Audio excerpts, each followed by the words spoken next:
2023년 오늘은 6월 25일 주일입니다. 오늘은 교회력으로는 성령 강림은 네 번째 주일입니다.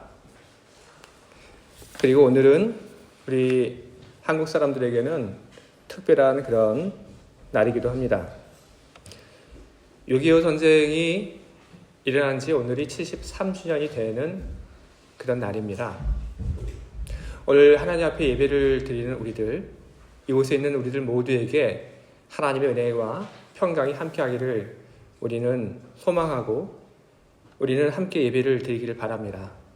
그리고 과거 전쟁의 그 기억을 하며 하나님께서 한 번 더 위에 평화의 날을 그리고 통일의 날을 열어주시기를 바라는 기도를 오늘 함께 드리며 예배를 드릴 수 있기를 바랍니다. 하나님의 크신 은혜가 여러분들 그리고 한반도 위에 함께하기를 바랍니다. 이제 성부와 성자 그리고 성령 하나님의 이름으로 주일 예배를 시작하도록 하겠습니다. 이제 이 시간 우리들이 오늘 함께 나눌 하나님 말씀 보겠습니다. 오늘 제가 여러분들과 함께 나눌 하나님 말씀은 요나서 4장 1절부터 11절까지 기록되어 있는 말씀입니다. 요나가 매우 싫어하고 성내며 여호와께 기도하여 이르되 여호와여 내가 고국에 있을 때에 이러하겠다고 말씀하지 아니하였나이까. 그러므로 내가 빨리 다시스로 도망하였사오니 주께서는 은혜로우시며 자비로우시며 노하기를 더디하시며 인애가 크시사 뜻을 돌이켜 재앙을 내리지 아니하시는 하나님이신 줄 내가 알미었음이니라. 여호와여 원하건대 이제 내 생명을 거두어 가소서. 사는 것보다 죽는 것이 내게 나음이니라 하니 여호와께서 이르시되 내가 성내는 것이 옳으냐 하시니라. 요나가 성읍에서 나가서 그 성읍 동쪽에 앉아 거기서 자기를 위하여 토막을 짓고 그 성읍에 무슨 일이 일어나는가를 보려고 그 그늘 아래에 앉았더라. 하나님 여호와께서 박넝쿨을 예비하사 요나를 가리게 하셨으니 이는 그의 머리를 위하여 그늘이 지게 하며 그의 괴로움을 면하게 하려 하심이었더라. 요나가 박넝쿨로 말미암아 크게 기뻐하였더니 하나님이 벌레를 예비하사 이튿날 새벽에 그 박넝쿨을 갉아먹게 하심에 시드니라. 해가 뜰 때 하나님이 뜨거운 동풍을 예비하셨고 해는 요나의 머리에 쪼임에 요나가 혼미하여 스스로 죽기를 구하여 이르되 사는 것보다 죽는 것이 내게 나으니이다 하니라. 하나님이 요나에게 이르시되 내가 이 박넝쿨로 말미암아 성내는 것이 어찌 옳으냐 하시니 그가 대답하되 내가 성내어 죽기까지 할지라도 옳으니이다 하니라. 여호와께서 이르시되 내가 수고도 아니하였고 재배도 아니하였고 하룻밤에 났다가 하룻밤에 말라버린 이 박넝쿨을 아꼈거든. 하물며 이 큰 성읍 니느웨에는 좌우를 분별하지 못하는 자가 12만 명이요 가축도 많이 있나니 내가 어찌 아끼지 아니하겠느냐 하시니라. 아멘. 저는 오늘 여러분들 앞에서 읽은 이 성경의 말씀을 가지고 성품에 대한 이야기를 드리려고 합니다. 우리 성품 어떤가? 그리고 우리 성품이 어떻게 바뀌어 가야 하는가? 그리고 우리가 우리 성품을 바꾸는데 우리는 무엇을 해야 하는가? 그런 이야기를 제가 여러분들에게 드리려고 합니다. 오늘 제가 여러분들 앞에서 읽은 이 성경의 말씀을 보게 되면 화가 난 요나의 모습이 눈에 띕니다. 요나가 하나님에게 화가 났습니다. 화를 내는 그 모습은 선을 너무 많이 넘었습니다. 화를 내는 그 요나의 모습을 보게 되면 무척 조마조마한 그런 마음이 생깁니다. 하나님 앞에 저렇게 화를 내다가 무슨 일을 당하는 것이 아닌가 그런 생각이 듭니다. 화를 내다가 하나님께 벌을 받아서 죽을 수도 있습니다. 그거는 요나도 모르는 바가 아닙니다. 그러나 요나는 죽는 것이 두렵지 않고 그는 전혀 그것이 신경이 쓰이지 않습니다. 그는 이야기를 합니다. 죽는 것이 내게 나으리다. 사람이 분노에 휩쓸리게 되면 그러면 그 사람은 막무가내가 됩니다. 이성이 전혀 지배하지 못하는 그 분노는 타인은 물론이고 자기 자신을 해치게 됩니다. 그것이 의로운 분노라고 해도 역시 마찬가지입니다. 요나는 왜 그렇게 하나님 앞에 나아가 화를 내고 있을까요? 요나는 자기가 화를 내는 그 이유를 설명을 합니다. 왜 그렇게 화가 났는지. 요나는 하나님에게 화가 난 두 가지 이유를 이야기를 하는데, 첫 번째는 하나님께서 니느웨를 멸망시키지 않으셨기 때문에 화가 났다고 이야기를 합니다. 그리고 두 번째는 그의 더위를 피하게 해주던 박넝쿨이 죽어버렸기 때문에 화가 났다고 그는 하나님에게 이야기를 하고 있습니다. 요나가 하나님에게 화를 내고 내가 이런 것 때문에 화가 났습니다 하고 외칠 때, 그때마다 하나님께서는 요나에게 질문을 하십니다. 뭐라고 질문하시냐 하면, 성경을 보면 내가 성내는 것이 옳으냐, 이렇게 질문하십니다. 이것을 의역을 하게 되면 어떤 말일까요? 의역을 하게 되면 이런 말입니다. 요나야, 그게 왜 화가 나는 일이지? 하나님께서 이렇게 물으셨고, 그 물음에 요나는 대답을 했습니다. 내가 성내어 죽기까지 할지라도 옳으니라. 하나님, 내가 화를 내는 그것이 당연한 일입니다. 나의 분노는 그거는 정당한 겁니다. 나는 화가 날 수밖에 없습니다. 그냥 그렇게 이야기를 하나님께 드렸습니다. 화를 내는 요나의 모습을 보면서 우리는 그 모습이 요나에게만 국한되어 있지 않다고 하는 것을 우리는 보게 됩니다. 화를 내는 요나, 그 사람은 어디에나 다 있습니다. 성경 속에도 화를 내는 요나와 같은 그런 사람들의 흔적이 많이 있고, 그리고 우리들 주변에도 그런 모습이 있습니다. 일이 안 될 때 여러분 하나님에게 화가 나십니까? 여러분들이 살면서 안 좋은 일이 생겼을 때 그때는 어떠신가요? 안 좋은 일이 생겼을 때 그때 화가 나십니까? 큰 소리를 내며 하나님 앞에 가서 얼굴을 붉히는 것만이 여러분 화를 내는 건 아닙니다. 하나님을 정면으로 바라보고 싶지 않아 하는 것, 그 또한 화가 나 있기 때문에 그런 것입니다. 늘 기도에 힘쓰던 사람이 있습니다. 그래, 늘 기도에 힘쓰던 사람이 이제는 기도할 힘이 없습니다. 아니면 기도를 하고 싶은 그런 마음이 없습니다. 왜 그럴까요? 여러 가지 이유를 이야기할 수 있지만 분노 때문에 그렇다고 이야기를 할 수 있습니다. 어떤 일로 인해서 하나님에 대해서 기분이 상했고 불만족스러웠고, 그리고 그것이 분노가 되어서 차마 하나님께 얼굴을 붉히며 큰 소리를 내며 화를 낼 수가 없어서, 그래서 하나님을 똑바로 바라보지 않는 것, 화가 났기 때문에 하나님을 정면으로 바라보고 있지 못하고 있는 것입니다. 왜 요나는 화가 났고, 왜 우리들은 살면서 왜 하나님에 대해서 우리가 이렇게 화를 많이 내고 있는 걸까요? 일이 내가 생각했던 것처럼 잘 되지 않아서입니까? 아닙니다. 안 좋은 일을 내가 만났기 때문에 내가 화가 나고 있는 겁니까? 아닙니다. 내가 하나님에게 화를 내고 있는 그 이유는 다른 데 있습니다. 내가 하나님에게 화를 내고 있는 진정한 이유는 바로 나의 마음 때문에 그런 것입니다. 나의 마음이 하나님의 처사에 대해서 불만족스럽습니다. 내 마음이 문제인 것입니다. 우리는 살면서 나라고 하는 자기의식을 형성을 하게 됩니다.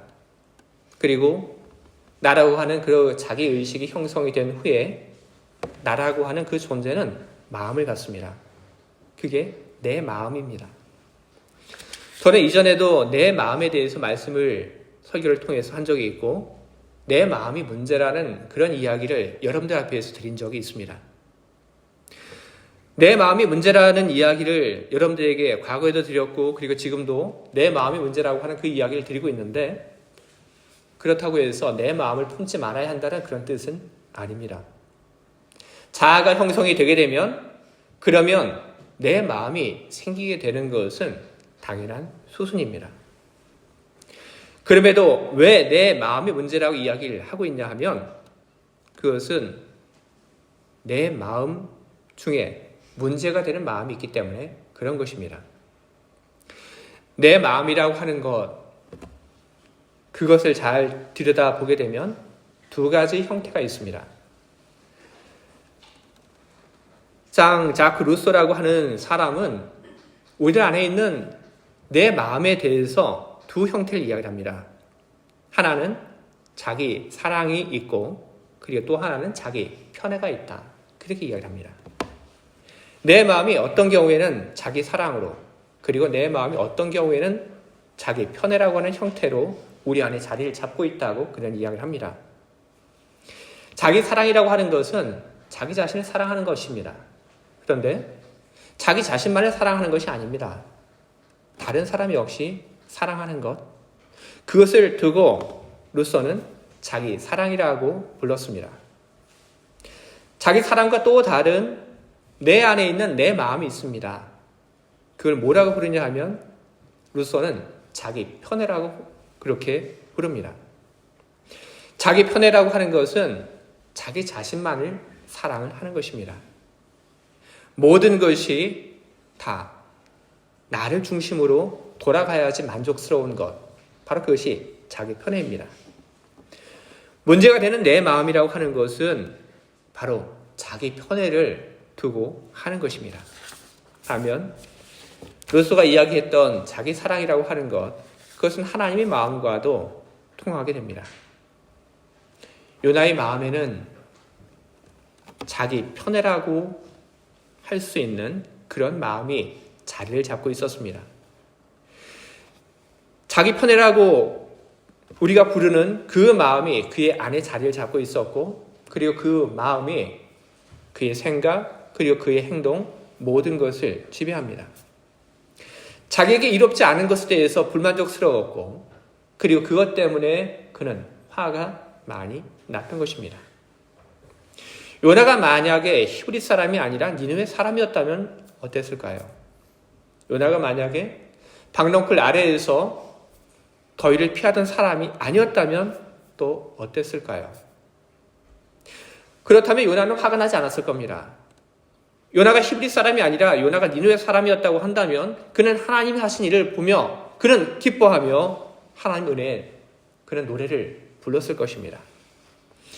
만약에 요나가 박넝쿨 아래에서 더위를 피했던 그 당사자가 아니었다고 한다면 그는 박넝쿨 때문에 화를 내는 사람을 보면서 그는 그러지 말라고 타이르고 그렇게 하는 것이 아니라 그 속에서 하나님 은혜를 찾아보라고 그렇게 권면을 했을 것입니다. 하지만 요나는 히브리 사람이었습니다. 그리고 요나는 박넝쿨 아래에서 더위를 피하던 당사자였습니다. 그의 마음은 하나님이 하신 일들에 대해서 아주 못마땅했습니다. 그의 입장에서 봤을 때 좋지 않은 것, 그것 때문에 그는 화가 났던 것입니다. 자기 마음을 따라서 사는 사람, 그 사람은 타인을 바라볼 때 좋은 눈으로 바라보지 못합니다. 타인을 바라보게 될 때 자기 마음에 사로잡힌 사람은 타인을 경쟁자로 인식을 하게 됩니다. 그리고 요나의 경우에서 보는 것처럼 자기 마음에 휩쓸려 살아가는 사람은 아주 자주 불만족과 그리고 분노에 휩쓸리게 되는 것입니다. 우리는 요나의 모습을 보면서 그가 전혀 행복하지 않다고 하는 것을 우리는 보게 됩니다. 그는 화가 났고 그는 모든 일 하나하나에 그는 짜증이 났습니다. 우리는 이런 요나의 모습을 보면서 그의 모습이 달라져야 한다고 하는 것을 우리는 보게 됩니다. 불행하고 화가 났던 그 삶에서 평화를 누리고 행복한 삶으로 그의 삶이 어떻게 하면 변화될 수 있을까요? 요나의 그 화가 나는 그 마음을 어떻게 해야지 그 마음을 바꿀 수 있을까요? 옛날 플라톤의 철학 속에서는 이성의 역할을 참 중요하게 생각했습니다. 플라톤은 이성을 이야기할 때 무엇이라고 얘기를 하냐 하면 이성은 마치 마차를 모는 마부와 똑같다고 이야기를 했습니다. 그리고 마차가 가는데 이 마차를 끄는 두 마리 말이 있는데 하나는 감정이고 그리고 또 하나는 의지라고 플라톤은 이야기를 했습니다. 사람에게는 의지가 있고 사람에게는 감정이 있다. 그리고 그것을 잘 감당하는 것이 이성의 역할이다. 플라톤은 그렇게 이야기했습니다.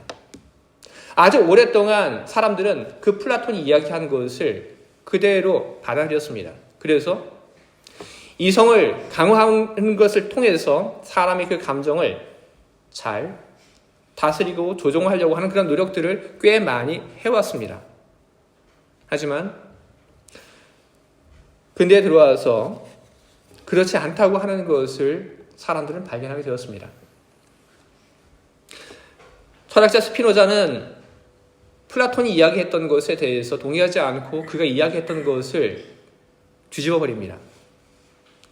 이성이 감정을 통제하는 것이 아니다. 스피노자는 감정이 우리 모든 것을 지배한다고 그렇게 이야기를 합니다. 그래서 요나의 이야기를 봐도 그렇고 우리의 삶을 봐도 역시 그렇다고 하는 것을 우리는 보게 됩니다. 요나서 4장 2절 보게 되면 이런 말씀이 기록되어 있습니다. 여호와께 기도하여 이르되 여호와여 내가 고국에 있을 때 이러하겠다고 말씀하지 아니하였나이까. 그러므로 내가 빨리 다시스로 도망하였사오니 주께서는 은혜로우시며 자비로우시며 노하기를 더디하시며 인애가 크시사 뜻을 돌이켜 재앙을 내리지 아니하시는 하나님이신 줄 내가 알았음이니이다.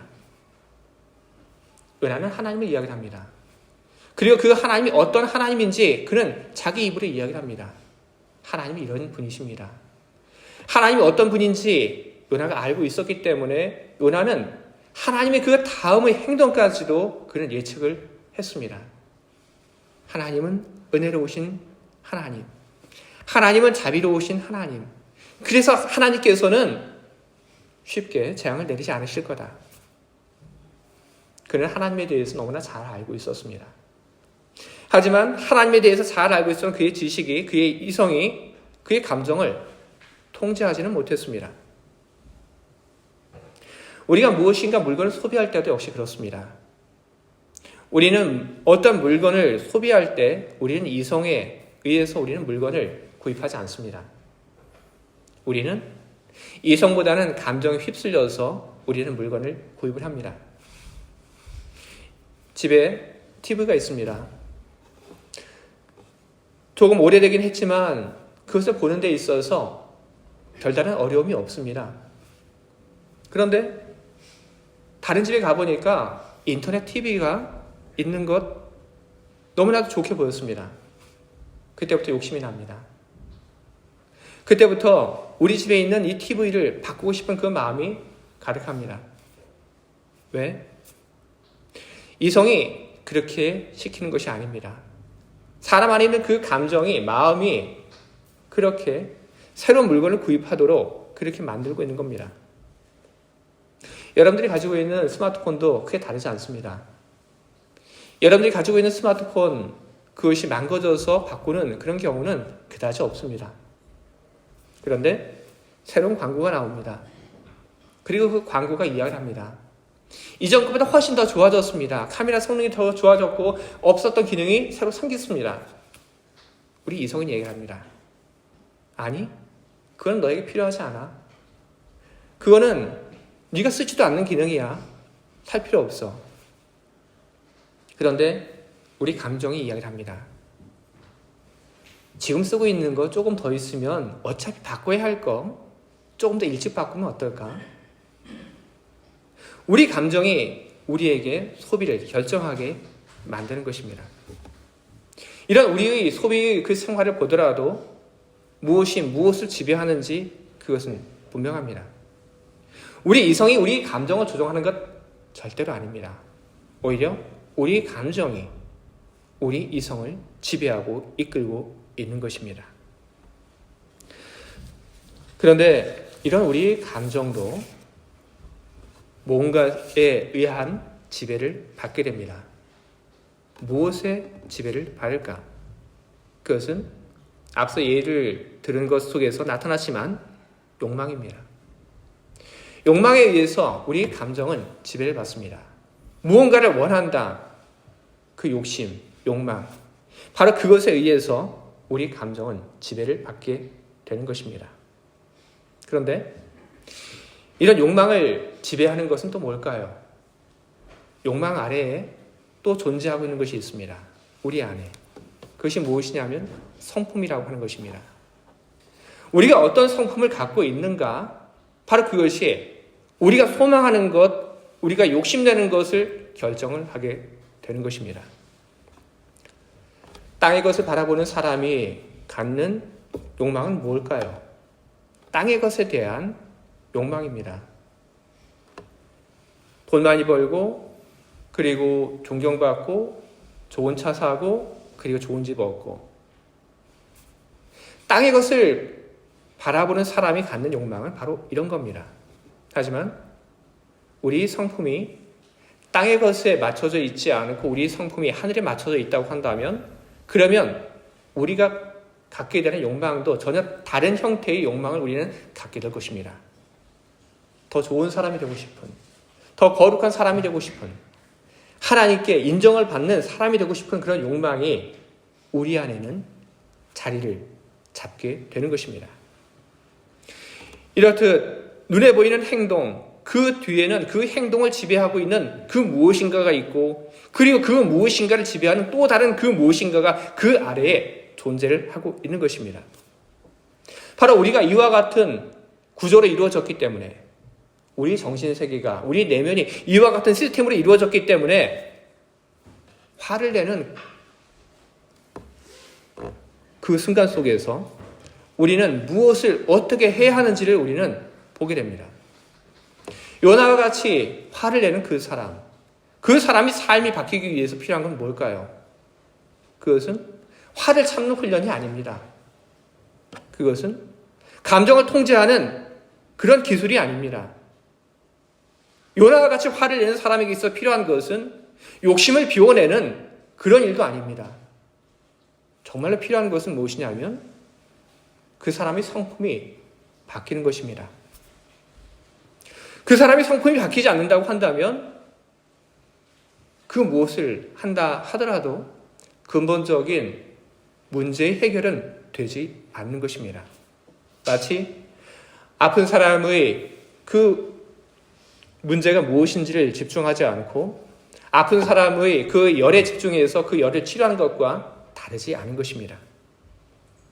이성을 잃고 화를 내고 불만족스러운 삶, 행복하지 않은 삶, 다른 사람을 보고 짜증이 나는 그런 삶, 하나님에게 이건 아닙니다 하고 외치는 그런 삶, 그런 삶에서 우리들이 변화되기 위해서, 우리가 하나님 앞에서 겸손하고 우리가 행복하기 위해서 우리가 추구해야 할 것은 무엇이냐면 바로 우리의 성품을 바꾸는 것입니다. 우리 성품이 달라지게 된다면, 그러면 우리가 소망하는 것, 우리 욕심이 달라지게 됩니다.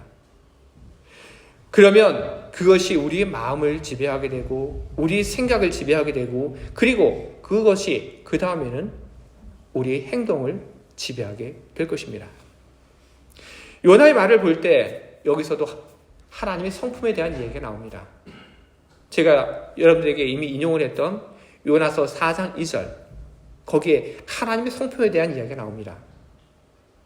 주께서는 은혜로우시며 자비로우시며 노하기를 더디하시며 인애가 크시사. 바로 이것이 하나님의 성품입니다. 하나님은 하나님의 그 성품에 따라서 일을 하셨습니다. 하지만 요나는 하나님의 그 성품을 갖고 있지 않았습니다.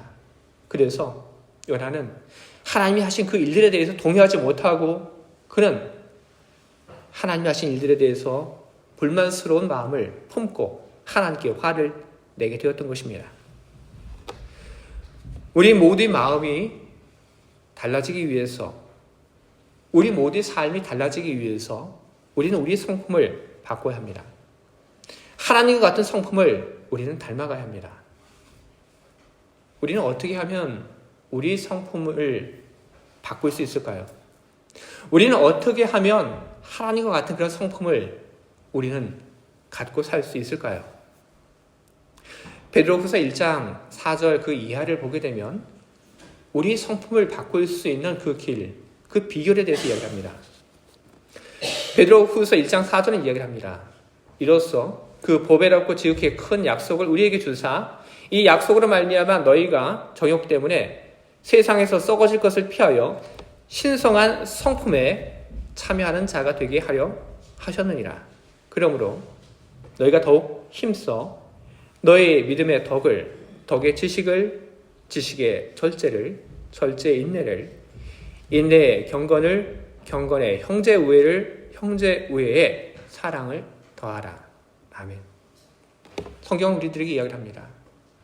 하나님의 성품을 다 갖도록 이야기를 합니다. 그래서 성경은 이야기를 합니다. 어떻게 하면 하나님 성품을 가질 수 있는지 그 방법까지도 이야기를 합니다. 베드로 후서에 있는 이 말씀을 여러분 기억하시기 바랍니다. 그리고 이 말씀을 따라서 여러분 사시면서 여러분의 그 성품을 하나님과 같은 성품으로 여러분 바꾸시기 바랍니다.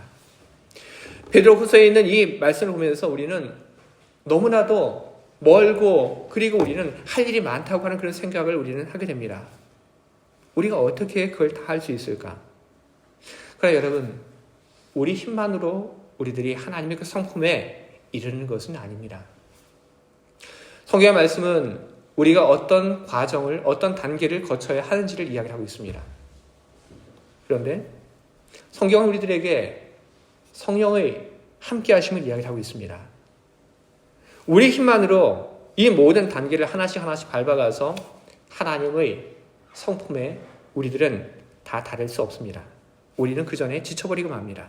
우리는 그 전에 우리가 가야 할 목표를 우리는 잊어버리고 맙니다.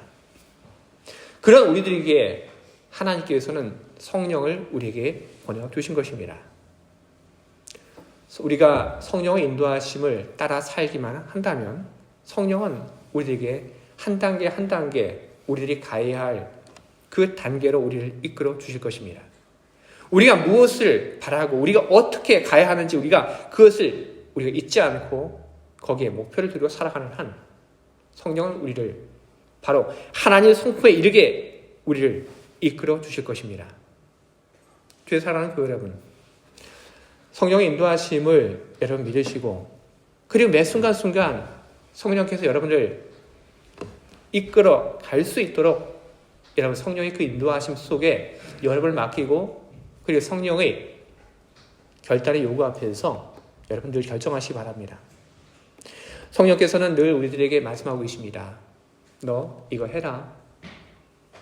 우리는 그 성령의 결단의 요구 앞에서 우리는 바로 그 순간 우리는 결단할 수 있어야 합니다.